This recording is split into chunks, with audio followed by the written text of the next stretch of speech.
Chapter 1-9. Professor Ryusenji asked Eiji to investigate the Sons of Chaos, the SOC, a destructive group of code crackers. Join the SOC as a fellow code cracker. I want you to make contact with their leader Tartaros and find out what their goal is. The SOC organization consisted of a group of hardliners who were said to be the worst and strongest of all code cracking teams. Lately, they have been showing signs of planning something large-scale. Intelligence agencies and police forces from all over the world were on the case, but Ryusenji felt that even the digital world wasn't completely impartial to what could occur. Therefore, he hired a personal code cracker to investigate. To protect the digital world and the Digimon. The reward offered to Eiji was through the roof, but what moved Eiji's heart more than anything else was Ryusenji's passion. If the activities of SOC and Tartaros caused the international community to view not only code crackers, but even the digital world as dangerous and Digimon as the enemy, the ecology of the digital world, nay, the very lives of the Digimon, will be at stake. Long ago in Europe, the US, and even Japan, wolves were eradicated simply for preying on livestock. This tragedy had to be avoided from being reproduced in the digital world. Digimon were living creatures. Eiji was greatly influenced by this viewpoint from his role model, Ryusenji. In other words, I'm a spy? Eiji said out loud in his cramped single bedroom. A fluffy lump with its belly up lay sprawled out at the foot of his futon on the loft. It was the hololization of Lugumon. Pets weren't allowed in here because the room was a rental, but that rule doesn't apply to digital pets.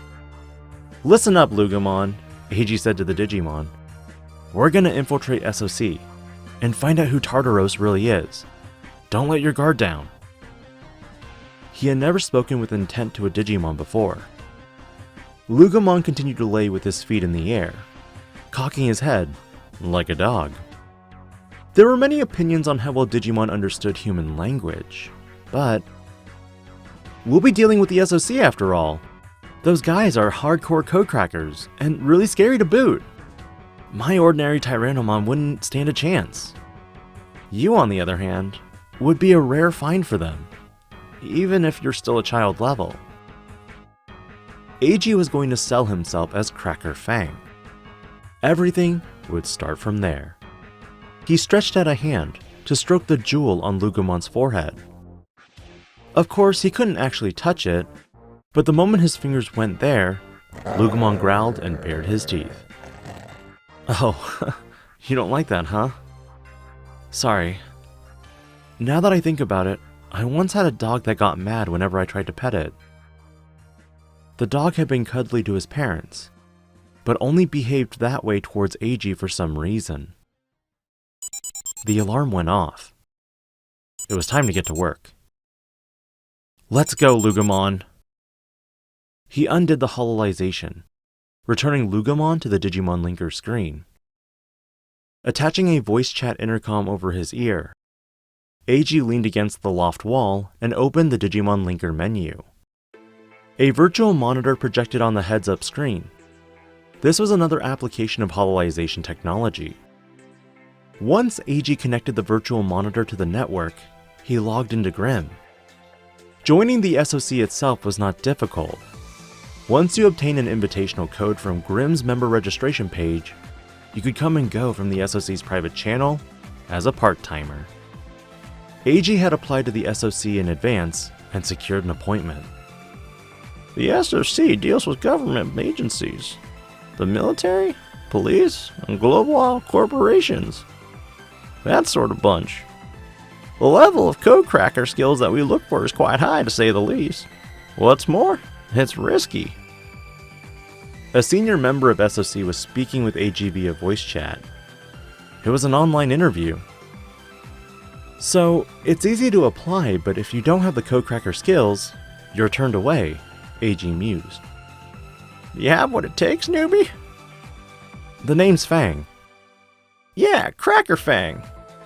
Are you willing to put your life on the line to be part of the SOC? The interviewer's username only said interviewer. The icon that they used on Grimm looked like a standard Showa-era salaryman wearing his necktie as a headband.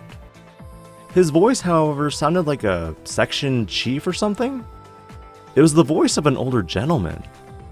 So let me ask you instead, if my skills are up to par, will I get to meet Tartaros? Eiji got right down to business. On the internet, it was not considered a social faux pas for codecrackers to speak frankly and bluntly with each other. Are you interested in our leader? The interviewer's voice tinged with a hint of caution. Who wouldn't be? They're a legendary genius! Haha, you're really young, aren't you? Are you in high school? Maybe junior high? The interviewer laughed. Well, how old are you, Mr. Interviewer? It don't matter if I tell you if I'm a 60-year-old fart or a 17-year-old high school girl, because there's no way to prove it. Here, we simply sound and look like how we want others to believe we are. Insisting on your high level of internet literacy is characteristic of a certain salty generation of old men, though, isn't it? Eiji had a hunch that the interviewer really was an old man. Oh, please continue, Eiji said. There was a brief pause. Our leader Tartaros is a mystery. Low-level members like me have never even heard their voice.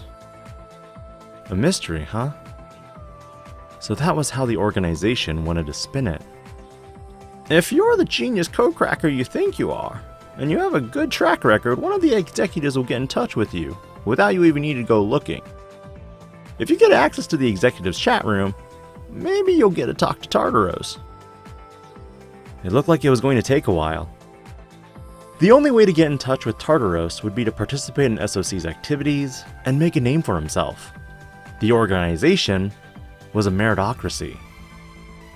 So, is this job that I'm about to take the SOC's employment exam? That's one way to look at it. For your reference, the difficulty for this is equivalent to a semi-A level. I've shared the file with you on Grimm. I've also opened up a channel exclusive to the mission. A summary of the mission displayed on the virtual monitor.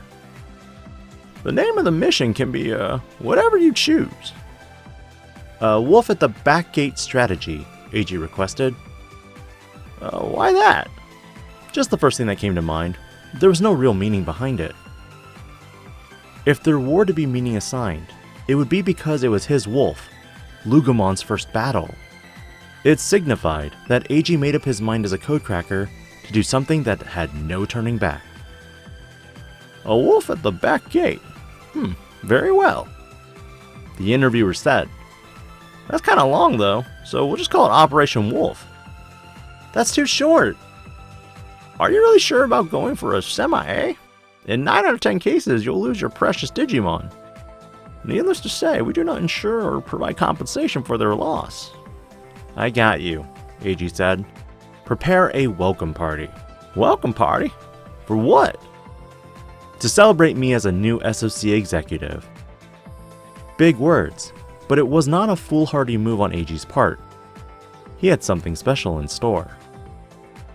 In order to infiltrate the SOC, I have temporarily lifted the functions on your Digimon linker.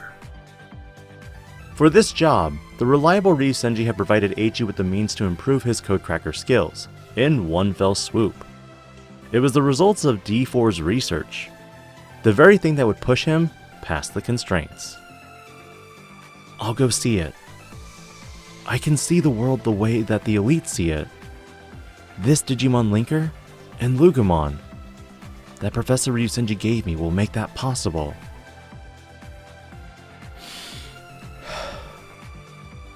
Eiji took a deep breath. Please read the files for the details of the operation. I wish you success. Thanks, Mr. Interviewer. Eiji gazed at the Digimon linker screen. Lugumon looked at him through the small monitor silently. Digimon are alive. I bet I'll learn what Professor Ryusenji meant when he said that. Eiji selected the menu. Mind Link. The sensor measured his biometric data and allowed the command after checking his vitals. The limits were lifted. His consciousness was about to become light and thrown wide open. Now then. Mind Link!